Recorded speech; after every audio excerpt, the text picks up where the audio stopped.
السلام علیکم جی۔ آج فیصل مورس کا جو بس اسٹیشن ہے سوات میں، اس میں یہ پودے رکھے ہم نے 21,000 اسٹرابیری کی پنیری روانہ کر رہے ہیں ساہیوال کو روانہ کر رہے ہیں، اور ایڈریس ہم نے ہر بوری پر لکھا ہوا ہے۔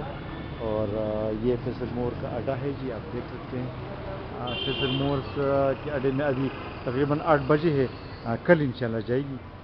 تو یہ جو ہے نا، اور سیفلی جائے گی، مطلب کہ آج رات ادھر گزری ان کی، آج ہی ہم نے اکاڑے ہیں کھیت سے، اور آج رات ادھر گزری، اور کل صبح جو ہے نا 9 بجے روانہ ہو جائے گی گاڑی۔ تو مطلب ہے کہ ایک ہی دن میں پہنچ جائے گی، کیونکہ آج اکاڑے ہیں اور کل ساہیوال تک پہنچ جائے گی۔ تو مطلب ایک دن ہی کی یہ ڈیلیوری ہوتی ہے۔ تو یہ آپ کو بتانا تھا کہ بس اڈے میں رکھے ہیں ابھی، یہ رات کے 8 بجے ہیں، اور کل انشاءاللہ روانہ ہوگی گاڑی۔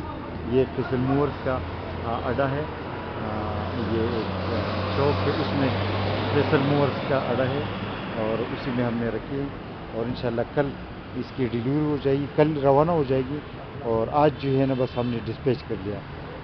تو ڈیلیوری سموتھ ہوتی ہے، اور اسٹرابیری کا اب بھی ٹائم ہے لگانے کا، کیونکہ یہ جو ہے کاشتکار کو چاہیے، اور کاشتکار کو پتہ ہوتا ہے، کیونکہ یہ جس کسٹمر کے لیے ہم روانہ کر رہے ہیں وہ کاشتکار ہے، اور اس نے تقریباً 1 لاکھ کے قریب پودے لگائے ہیں، اور اس کے بعد جو ہے نا ابھی یہ لگا رہے ہیں۔ تو اس کی صرف یہ بات ہے کہ فروٹنگ کہیں 2 ہفتے 3 ہفتے یا 1 مہینہ لیٹ ہوگی، اور کوئی فرق نہیں پڑے گا۔ تو فروٹنگ لیٹ ہوگی تو بہتر ہے، کیونکہ مارکیٹ میں جو ہے نا منڈی تک مسلسل یعنی تعداد سے جائے گی، مسلسل انداز سے جائے گی، فریکوینٹلی جائے گی نا، متواتر طریقے سے جائے گی اس کی فروٹنگ مارکیٹ میں، تو اور بہتر ہے۔ تو لوگ کہتے ہیں کہ یہ اسٹرابیری کے ٹائم ختم ہو چکا ہے، ختم نہیں ہو چکا ہے، اب بھی ٹائم ہے، تقریباً 31 دسمبر تک اس کا صحیح ٹائم ہے جی۔ اوکے، اللہ حافظ۔